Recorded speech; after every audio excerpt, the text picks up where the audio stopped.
আসসালামাইকুম প্রিয় শিক্ষার্থীরা, গত ক্লাসে আমরা শিখেছিলাম এইচএসসি তথ্য যোগাযোগ প্রযুক্তি সংখ্যা পদ্ধতি রূপান্তর। আমরা শিখেছিলাম হচ্ছে কিভাবে ডেসিমাল থেকে বাইনারি, অক্টাল এবং হেক্সাডেসিমালে রূপান্তর করা যায়। আজকের ক্লাসে আমরা তার বিপরীতটা শিখব, অর্থাৎ কিভাবে বাইনারি, অক্টাল এবং হেক্সাডেসিমাল থেকে ডেসিমালে রূপান্তর করা যায়। তাহলে প্রথমে আমরা শিখবো হচ্ছে একটা পদ্ধতি শিখলে আমাদের জন্য বাকি পদ্ধতিগুলো খুব সহজ হয়ে যাবে। প্রথমে আমরা শিখবো হচ্ছে কিভাবে বাইনারি থেকে ডেসিমালে রূপান্তর করা যায়। বাইনারি থেকে ডেসিমাল, বাইনারি থেকে ডেসিমাল, যেমন 11011, এটাকে যদি আমাদেরকে বলে যে এর দশমিক মান বা ডেসিমালে রূপান্তর করলে কত হবে, তাহলে আমরা সাধারণত বাইনারিকে অর্থাৎ কোন পূর্ণাংশ যুক্ত অর্থাৎ পূর্ণাংশ থাকলে যদি এরকম বাইনারিকে আমাদেরকে ডেসিমাল রূপান্তর করতে বলে, তাহলে আমরা দুইভাবেই করতে পারি। তাহলে আমরা দুইভাবেই দেখাবো। এক্ষেত্রে যেমন প্রথমে আমরা সমান দেব, দেওয়ার পরে আমরা এখানে একটা জিনিস মনে রাখবো, অর্থাৎ একটা ক্রম। যখনই আমাদেরকে বাইনারি থেকে ডেসিমাল রূপান্তর করতে বলবে, তখন এর বেস যেটা আছে, বেস দ্বারা আমরা প্রত্যেকটা বিটকে গুণ করব। আবার যদি অক্টাল থেকে বলে, তাহলে অক্টালের বেস 8, 8 দ্বারা প্রত্যেকটা ডিজিট অথবা বিটকে গুণ করব। যেমন এখানে আমাদের একটা ক্রম মনে রাখতে হবে, যেমন যেহেতু বাইনারি থেকে ডেসিমাল বলেছে, তাহলে 20, এরপর 1, 0 for 1, এরপর 2, 0 1 2, এরপর 3, এরপর 4, এরপর 5, এরকম করে চলতে থাকবে। অর্থাৎ আমাদের যতগুলা প্রয়োজন ততগুলো আমরা লিখবো। এরপরে যদি আরো লাগে তাহলে 2 6 এরকম করে লিখবো। যেমন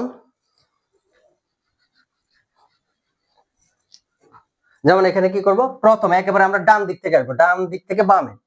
তাহলে আমাদের প্রথম আছে হচ্ছে 1, তাহলে 1 এর সাথে গুণ করব হচ্ছে 20, এরপর প্লাস চিহ্ন দিব। তাহলে আবার বলতেছি আমি ডান থেকে বামের দিকে আসবো আমরা। তাহলে প্রথমে ডানে 1 আছে, তাহলে 1 কে গুণ করলাম হচ্ছে 20, যে ক্রমটা আমরা বলছিলাম 20, এরপর 21 দ্বারা গুণ করব। এরপরে যেহেতু আমাদের বিট আছে 1, তাহলে 1 কে আবার 21 দ্বারা গুণ করব, আবার প্লাস চিহ্ন দিব। দেওয়ার পর আবার আছে আমাদের 0, 0 কে আবার 2, যেহেতু এখানে 1 চলে গেছে, তাহলে এখানে 2, এরপরে আবার আমাদের আছে 1, আবার 1 কে আবার আমরা 2, যেহেতু এখানে 2 চলে গেছে, এবার 3, আবার আমাদের 1, 3 পরে 4, এভাবে গুণ করব। তাহলে গুণ করার পরে এবার আমরা স্বাভাবিক নিয়মে যেভাবে গুণ করি, অর্থাৎ 2 টু দি পাওয়ার 4, 2 যদি 4 বার গুণ করি, আমরা যদি মুখে না পারি তাহলে ক্যালকুলেটরে সহজে হিসাব করতে পারি। 2 টু দি পাওয়ার 4 মানে হচ্ছে আমাদের 16, তাহলে 1 ইনটু 16 প্লাস 2 কিউব মানে হচ্ছে 8, 1 ইনটু 8 প্লাস 0 দিয়ে যে কোনো কিছুকে গুণ করলে, যেহেতু 0 আমরা এখানে 0 লিখে দেব। এরপরে 1 ইনটু 2 এর উপর যখন আমাদের পাওয়ার 1 থাকবে, তাহলে 2। আর যে কোনো কিছুর, অর্থাৎ যে কোনো কিছুর যখন আমাদের উপরে শূন্য থাকবে, যেমন যদি আমরা বলি 30, এর মানে হচ্ছে 1, 40 1, ঠিক এখানে 20 মানে হচ্ছে 1। তাহলে 16 দ্বারা যদি 1 কে গুণ করি, তাহলে হচ্ছে আমাদের 16, এরপরে 8, এরপরে 0, এরপরে 2, এরপরে 1। তাহলে এবার আমরা এগুলো যোগ করব। 16 সাথে 8 যোগ করলে 24, 24, এরপরে 24 এর সাথে 2 যোগ করলে 25, 26, এরপর 27, তাহলে 27। তাহলে আমরা দশমিক মান পেলাম, অর্থাৎ 11011 এর ডেসিমাল যে মানটা পেলাম তা হচ্ছে 27। তাহলে আমরা সহজেই বুঝতে পারলাম। এবার এটাকে আরেকভাবে আমরা করতে পারি। আরেকভাবে কিভাবে করব, যেভাবে করি না কেন আমাদের মান সেম আসবে।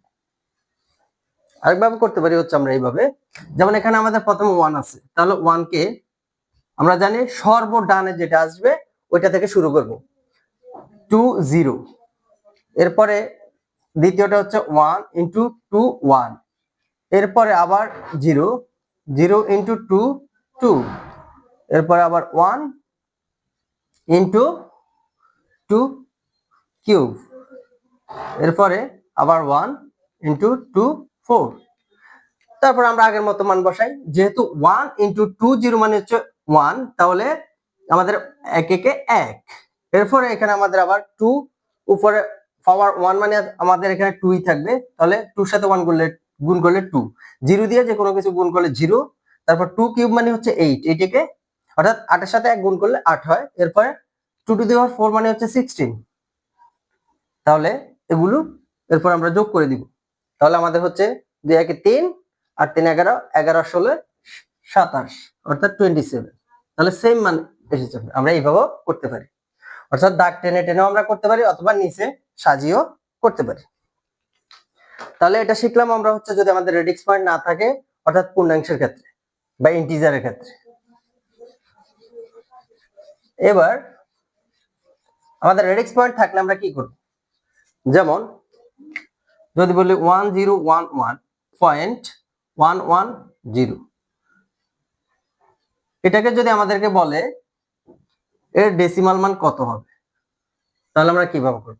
তাহলে আগের মতোই পূর্ণাংশ হচ্ছে অর্থাৎ রেডিক্স পয়েন্টের আগে সাধারণত আমরা জানি যখন আমাদের বাইনারি ক্ষেত্রে রেডিক্স পয়েন্টটা থাকবে তখন এটাকে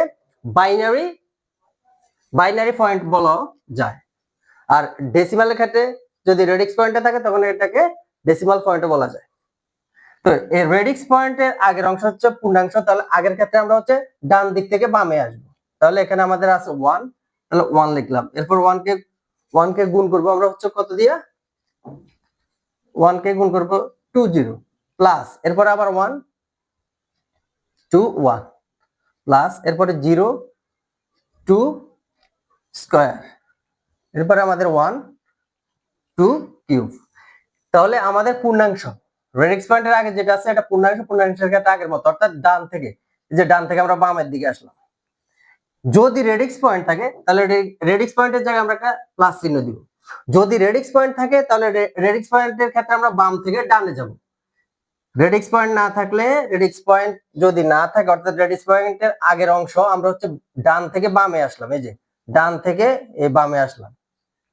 আর রেডিক্স পয়েন্ট থাকলে আমরা হচ্ছে ডান থেকে বাম থেকে ডানের দিকে যাব। তাহলে প্রথমে আছে আমাদের 1, আর এই ক্ষেত্রে মনে রাখতে হবে আমাদেরকে 2 ইনভার্স 1, অর্থাৎ -1, এরপর -2 -3 -4 এরকম করে গুণ করতে হবে প্রথমে।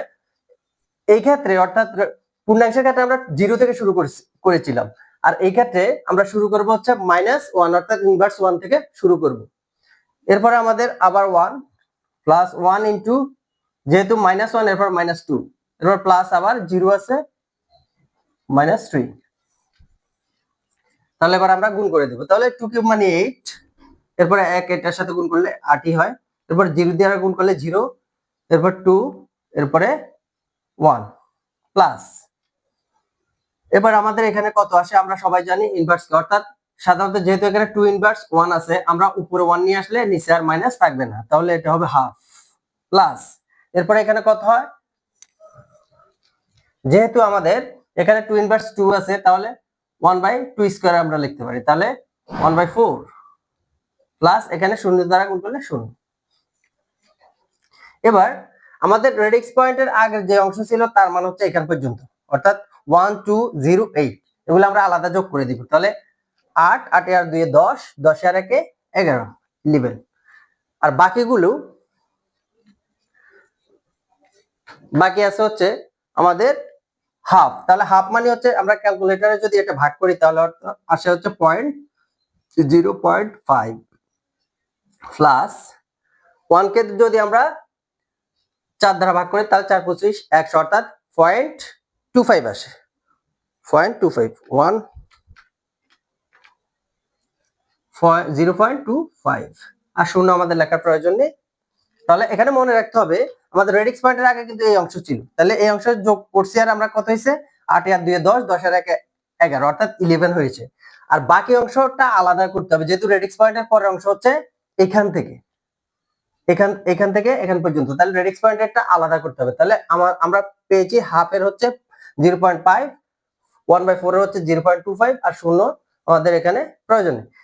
তাহলে 11, এবার পয়েন্ট দিব, এই দুইটা আলাদা যোগ করব যেহেতু এটা রেডিক্স পয়েন্টের পরের অংশ, তাহলে 0.5 প্লাস 0.25, তাহলে আমাদের এটা আসতেছে 0.75 আসতেছে। তাহলে আমরা তো পয়েন্ট দিয়েই দিলাম, অর্থাৎ রেডিক্স পয়েন্ট দিয়ে দিলাম, তাহলে শুধুমাত্র 75 লিখে দিলাম, তাহলে আমাদের এটা ডেসিমাল হয়ে গেল। তাহলে আশা করি সবাই বুঝতে পারছো, একই নিয়মে আমরা যে কোনো বাইনারিকে ডেসিমালে রূপান্তর করব, সবগুলো একই নিয়মে।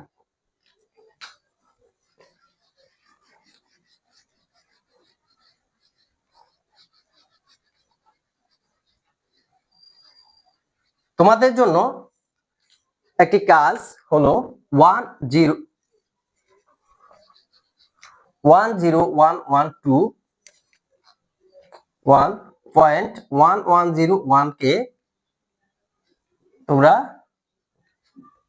ডেসিমেলে রূপান্তর করে করবা, এরপরে কমেন্টে সবাই লিখবা। তো সবাইকে ধন্যবাদ জানিয়ে আজকের মতো এখানে ক্লাস শেষ করলাম। ধন্যবাদ।